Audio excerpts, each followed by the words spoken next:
Hello dear student, Radhe Radhe.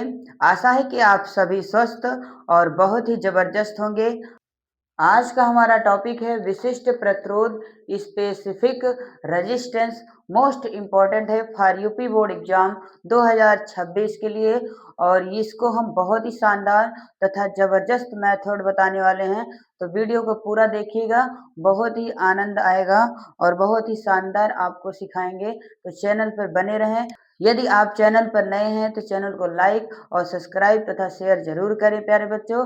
तो आइए हम आज समझते हैं विशिष्ट प्रतिरोध किसे कहते हैं, इसके मात्रक, राशि आदि चीजों को हम देखने वाले हैं और अच्छे से समझने वाले हैं। तो किसी भी आपका जब हम चालक तार की लंबाई बढ़ाते हैं, जब किसी चालक तार की लंबाई बढ़ाते हैं तो उसका प्रतिरोध बढ़ता है, और जब हम क्षेत्रफल बढ़ाते हैं अर्थात मोटाई बढ़ाते हैं तो उसका प्रतिरोध क्या होता है, कम होता है।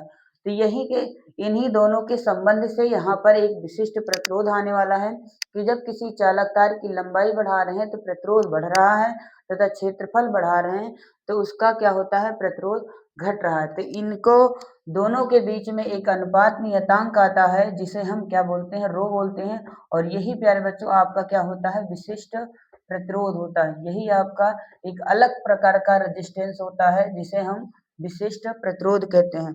अर्थात इसकी डिफिनेशन क्या बता सकते हैं यहाँ से, किसी चालक तार का प्रतिरोध लंबाई के अनुक्रमानुपाती तथा क्षेत्रफल के व्युत्क्रमानुपाती होता है। उनके बीच एक नियतांक आता है जिसे हम क्या कहते हैं प्यारे बच्चों, विशिष्ट प्रतिरोध कहते हैं।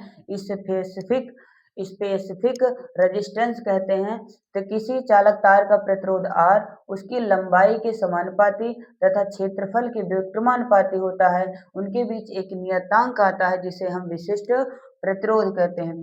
तो यहाँ से हम R बराबर लिख सकते हैं क्या, रो इंटू, इसे रो से प्रदर्शित करते हैं, रो इंटू एल अपॉन में क्या होता है, ए होता है। और इस प्रकार यहाँ से रो बराबर निकालेंगे तो R इंटू ए अपॉन में क्या आएगा प्यारे बच्चों, एल आएगा। और यही आपका क्या होता है, विशिष्ट प्रतिरोध का फार्मूला होता है, जो कि आपके सभी एग्जाम के लिए बहुत ही महत्वपूर्ण तथा जबरदस्त संबंध है।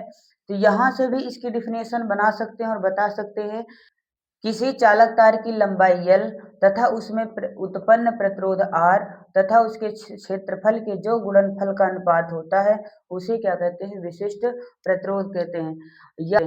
तो यहाँ से भी विशिष्ट प्रतिरोध की परिभाषा बता सकते हैं कि किसी चालक तार का प्रतिरोध R क्षेत्रफल के गुणनफल तथा लंबाई का जो अनुपात होता है उसे हम प्यारे बच्चों विशिष्ट प्रतिरोध कहते हैं। तो आइए इसका मात्रक देखते हैं, मात्रक यूनिट देख लेते हैं। इसका मात्रक क्या होता है, प्रतिरोध का मात्रक क्या होता है, ओम होता है। तो प्रतिरोध का मात्रक ओम, क्षेत्रफल का मात्रक क्या होता है, मीटर स्क्वायर, और अपॉन में लंबाई का मात्रक क्या होता है, मीटर। मीटर से मीटर कैंसिल आउट हो जाएगा, तो इस प्रकार इसका क्या मात्रक आएगा, ओम मीटर।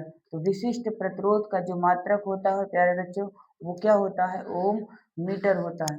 तो विशिष्ट प्रतिरोध कौन सी राशि होती है, यह प्यारे बच्चों एक अदिश राशि होती है, इसमें कोई दिशा सम्मिलित नहीं होती है। तो यह एक अदिश राशि होती है। तो इस प्रकार से हम विशिष्ट प्रतिरोध किसे कहते हैं, बहुत ही शानदार अच्छे तरीके से हमने सीखा और इसके मात्रक को जाना और इसके राशि की यह कौन सी राशि होती है। आशा है कि आपको बेहतर और जबरदस्त समझ में आया होगा। यदि आप चैनल पर नए हैं तो चैनल को सब्सक्राइब, लाइक और शेयर जरूर करें। जय हिंद प्यारे बच्चों, जय भारत।